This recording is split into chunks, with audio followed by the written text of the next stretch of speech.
लल्लन नाम का एक व्यापारी किसी दूसरे राज्य में व्यापार करने का उद्देश्य से चला जा रहा था। उसके पास 5-5 स्वर्ण मुद्राएं आई थी और वह सोचता था, इन स्वर्ण मुद्राओं की सहायता से कोई दूसरे देश में जाकर छोटा मोटा धंधा कर लूंगा। शाम का समय हो चुका था, परंतु लल्लन रुका नहीं। वह निरंतर अपने रास्ते पर चला जा रहा था। तभी उसके सामने एक साधु महाराज दिखाई दिए। वह साधु महाराज के नजदीक गया और बोला, प्रणाम बाबा, आयुष्मान भव। बच्चा कहो, कहाँ जा रहे हो? क्या बताऊं बाबा, मैं मुसीबत का मारा किसी दूसरे देश में जाकर व्यापार करने का उत्सुक हूँ। पास में कुछ स्वर्ण मुद्राएं हैं, इन्हीं से परदेश में व्यापार करने के लिए जा रहा हूँ। अतः वे साधु से बोला, बाबा कोई ऐसा कहानी सुनाइए जिससे सफर भी आराम से कट जाए और मेरे दुखी मन को भी शांति मिले। सुना तो सकता हूँ बच्चा, लेकिन मेरे कहानी के पैसे लगते हैं। मैं एक कहानी सुनाने के लिए 1 असरफिया लूंगा। लल्लन सोचने लगा, मेरे पास कुल 5 असरफियाँ हैं। इनमें से 1 असरफी देकर एक कहानी सुनना क्या बुद्धिमानी होगी? लेकिन ये साधु बाबा कोई साधारण इंसान नहीं लगते हैं।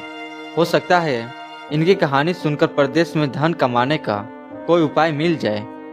ये सोचकर उसने 1 अशरफी साधु को दी और बोला, ये लीजिए बाबा, लेकिन आपसे प्रार्थना है आप जो भी कहानी सुनाएं वह सच्ची हो। मुझे स्वीकार है। सुनो, तुम परदेश में व्यापार करने जा रहे हो। यदि व्यापार ना कर सको तो खाली मत बैठना। जो भी जैसा भी और जितने भी दिन के लिए काम मिले वो काम तुरंत कर लेना। ठीक है बाबा, मैं आपकी बात ध्यान में रखूंगा। अब कहानी सुनाइए। मेरी कहानी तो खत्म हो गई बेटा। अरे बाबा, ये कैसी कहानी थी? आपने जो बात कही वह तो उद्देश्य था। बेटा, यदि मेरा ये उद्देश्य याद रखोगे तो हमेशा फायदा ही पाओगे। चलो ठीक है, मैं तुम्हें दूसरी कहानी सुनाता हूँ। निकालो 1 असरफी। कुछ सोचकर लल्लन ने फिर से 1 अशरफी निकालकर साधु महाराज के हाथ में दी और कहा, ठीक है, सुनाइए दूसरी कहानी। सुनो बेटा, कभी दूसरे के हक पर छल कपट या परपंच से अपना अधिकार मत करना। दूसरे की वस्तु को मिट्टी के बराबर ही समझना और अपनी नीयत कभी खराब मत करना। अच्छा बाबा, फिर क्या? बस खत्म हो गई कहानी? लेकिन बाबा, आपने तो इस बार भी उद्देश्य ही दिया है। ये लीजिए बाबा, अब आपके उद्देश्य ही सही। बताइए मेरे लिए अगला उद्देश्य क्या है? बेटा, जीवन में कभी भूलकर भी किसी का रहस्य किसी अन्य पर मत खोलना, यह मेरा तीसरा उद्देश्य है। बाबा, अब तो चाहें मेरे सारे पैसे खत्म हो जाएं, मैं आपसे बाकी उद्देश्य भी सुनना चाहूंगा। ये लीजिए बाकी बची हुई 2 असरफिया और मुझे 2 उद्देश्य और दीजिए। सुनो बेटा, तुम चाहे कितने भी आवश्यक कार्य से कहीं पर जा रहे हो, यदि रास्ते में कोई तुम्हें बुलाकर प्रेम से बैठाता है तो उसकी बात ध्यान से जरूर सुनना, उसको ठुकराना नहीं, चाहे तुम्हारा लाखों का ही नुकसान क्यों ना हो जाए। और बेटा, आखिरी उद्देश्य यह है कि दुराचारी स्त्री का कभी जीवन में विश्वास ना करना। उसके दिल और दिमाग का कोई ठिकाना नहीं होता। ठीक है बाबा, मैं आपके बातों को हमेशा ध्यान में रखूंगा। अब मैं चलता हूँ। लगा, साधु की कही हुई बातें अवश्य ही उपयोगी सिद्ध होगी, परंतु साधु बाबा मुझे उद्देश्य बिना कोई पैसे के भी बता सकते थे। आखिर साधु को पैसों की क्या आवश्यकता थी? खैर, यह प्रश्न मैं वापस लौटते समय साधु बाबा से अवश्य ही करूंगा। अपनी ही सोच में डूबा हुआ लल्लन पुनः आगे की तरफ बढ़ने लगा। चलते चलते वे एक नगर में पहुंचा। अब उसके पास कोई भी धन नहीं था, इसलिए वह कोई व्यापार भी नहीं कर सकता था। वह नौकरी की तलाश में लोगों से पूछताछ करने लगा। वहाँ पर उसने चंदन नाम के एक व्यक्ति मिला। उसने कहा, सुनो भाई, मेरा नाम चंदन है और यहाँ के महाराज परमजीत सिंह के यहाँ पे नौकर हूँ। मेरा काम घोड़ों के देखभाल करना है। मैं विक्रमगढ़ का रहने वाला हूँ और मेरी माँ सख्त बीमार है, इसलिए मुझे 1 माह की छुट्टी चाहिए ताकि मैं अपनी माँ को देखने जा सकूं। लेकिन महाराज ने मुझे इस शर्त पर छुट्टी देना स्वीकार किया है कि अपने स्थान पर 1 माह के लिए कोई और व्यक्ति रख जाऊं। यदि तुम तैयार हो तो चलो इसी समय महाराज के पास। अरे भाई, मैं तो बिल्कुल तैयार हूँ। मुझे तो नौकरी की ही तलाश है। चलो मैं तुम्हारे साथ चलता हूँ। वहाँ के राजा परमजीत सिंह बड़े ही पराक्रमी और दानी राजा थे। उनकी एक बेटी थी जिसका नाम इंदुमती था। इंदुमती बहुत ही खूबसूरत थी और राजा उनसे अपने प्राणों से भी ज्यादा प्यार करते थे। इसके अलावा राजा परमजीत सिंह को घुड़सवारी का बहुत ही शौक था, इसीलिए उन्होंने दुनिया भर के छटे हुए असंख्य सुंदर और स्वस्थ घोड़े पाल रखे थे, जिनकी देखभाल के लिए बहुत से पुराने सईस भी रख छोड़े थे, जिनमें से एक चंदन भी था। चंदन लल्लन को लेकर सीधा राज दरबार में पहुंचा। महाराज की जय हो। महाराज, इसका नाम ललन है। मैं अपने स्थान पर इसे रखने का आज्ञा लेने आया हूँ। इसमें आज्ञा की क्या हो सकता है? यदि तुम्हें यह भरोसेमंद आदमी लगता है तो इसे सारा काम ले जाकर समझा दो और अपने घर चले जाओ। लेकिन ध्यान रहे, हमारे प्रिय घोड़ों की देखभाल में लापरवाही हुई या उन्हें कोई कष्ट हुआ तो इसका दंड इसे नहीं बल्कि चंदन तुम्हें भोगना होगा। ठीक है महाराज, आप चिंता ना करें, मैं इसको सब कुछ समझा दूंगा। ठीक है, तो फिर तुम जा सकते हो। चंदन लल्लन को लेकर सीधा शाही अस्तबल में जा पहुंचा, जहां पर बहुत से घोड़े बंधे हुए थे। तब चंदन ने कहा, सुनो ललन, ये 2 घोड़े तुम्हारे नीचे रहेंगे। तुम्हें इन घोड़ों की देखभाल करनी है। इन्हें खिलाना पिलाना, मालिश करना आज से तुम्हारा ही काम है। मैं समझ गया, तुम निश्चिंत रहो मित्र। फिर चंदन उसे लेकर अस्तबल में बने हुए एक कमरे में जा पहुंचा और बोला, ये मेरा कमरा है। आज से यह तुम्हारा कमरा रहेगा जब तक मैं ना लौटूं। अब जाओ और अपने काम में जुट जाओ। उसके बाद चंदन अपने आवश्यक सामान लेकर अपने देश की ओर चल पड़ा। उसकी बीमार माँ इंतजार कर रही थी और लल्लन अपने काम में जुट गया। वह रोज घोड़े की मालिश आदि करने बाद अपने पास के ही एक तालाब में ले जाता, नहलाता धुलाता और उसके बाद घोड़ों को वापस अस्तबल में लाकर बांध दिया करता। फिर अन्य सैसियों के साथ घोड़े के खाने के लिए चने लेने के लिए चना घर में पहुंच जाता। प्रत्येक सईस को 20-20 सेर चने मिला करते थे। लल्लन ने भी 20 सेर चने की पोटली बांधी अपने अस्तबल में जा पहुंचा। उन्हें पानी में भिगोकर कूटने के बाद दोनों घोड़े के आगे डाल दिया। अपना काम खत्म करने के बाद उसने सोचा, क्यों न कुछ देर के लिए बाकी साइयों के साथ गपशप किया जाए।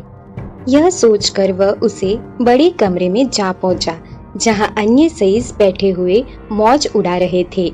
लल्लन ने देखा कि वह सभी शराब पी रहे थे। वह बोला, अरे भाई, आप लोग बिना अपना काम पूरा किए हुए नशे पानी में लगे हुए हो। अरे नहीं भाई, बिना काम पूरा किए बिना किसमें इतनी हिम्मत है कि नशा पानी कर सके। भाई, हम घोड़ों की खुराक डाल चुके हैं, लेकिन आप लोगों के पास तो अभी भी बहुत सा चना कूटने के लिए पड़ा है। भाई, वे चना कूटने के लिए नहीं है बल्कि बाजार में बेचने के लिए पड़ा है। जितना दाना घोड़ों को खिलाना था वो तो कभी का कूट कर हम घोड़ों को खिला चुके हैं। क्या मतलब भाई? मैं कुछ समझा नहीं। अरे भाई, तुम नए हो ना, इसलिए नहीं समझे। सुनो, हमें प्रतिदिन 20-20 सेर चना घोड़ों को खिलाने के लिए मिलता है, जिसमें से हम 5 सेर चना कूट कर घोड़ों को खिला देते हैं और बाकी का 15 किलो चना बाजार में बेचकर अपने नशे पानी का इंतजाम करते हैं। उनकी बातें सुनकर लल्लन की आंखें आश्चर्य से फट गई। लेकिन ये तो महाराज के साथ धोखा है, बेईमानी है। अरे नहीं यार, बेईमानी हो या धोखा, पेट भरने के लिए ये सब तो करना ही पड़ता है।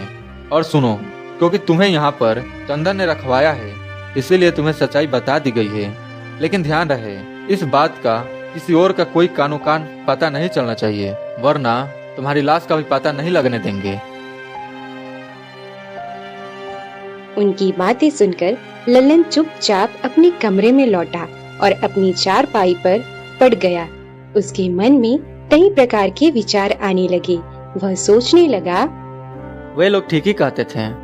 कल से इसी तरह से बेईमानी से काम करूंगा और काफी रुपए बचा लूंगा, फिर अपना कोई व्यापार शुरू करूंगा। लेकिन तभी साधु बाबा की कही हुई आवाज उसके कानों में गूंजने लगी। बेटा, कभी दूसरे के हक पर छल कपट या परपंच से अपना अधिकार मत करना। दूसरे की वस्तु को मिट्टी के बराबर ही समझना। और अपनी नीयत कभी खराब मत करना। यह सोचकर तभी वह बोला, नहीं नहीं, मैं ऐसा नहीं करूँगा। अगले दिन लल्लन अपने कर्तव्य का पालन पूरी लगन और ईमानदारी से करने लगा। उसके अच्छी देखभाल से दोनों घोड़े एक माह के भीतर भीतर अस्तबल के सबसे तंदुरुस्त और फुर्तीले घोड़े बन गए।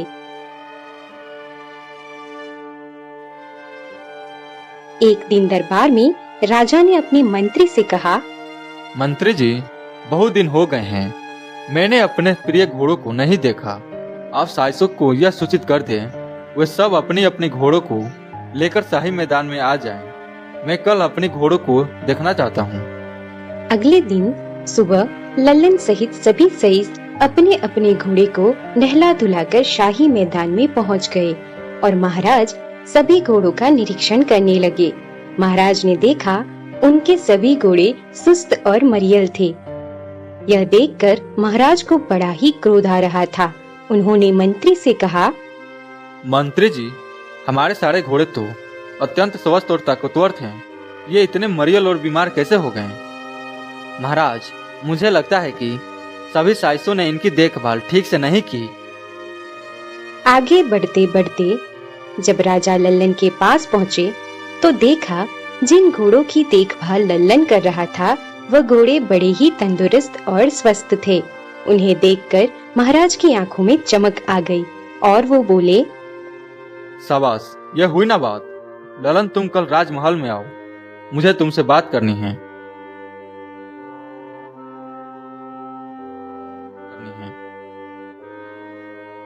ललन, तुम वही हो ना जिसे चंदन ने रखवाया था?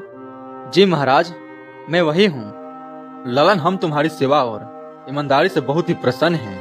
हमने तुम्हें यहाँ पर ये जानने के लिए बुलाया है कि केवल तुम्हारे ही घोड़े तंदुरुस्त और सुंदर क्यों हैं, बाकी क्यों नहीं हैं, जबकि सबको एक सा भोजन दिया जाता है और एक सी देख रेख होती है।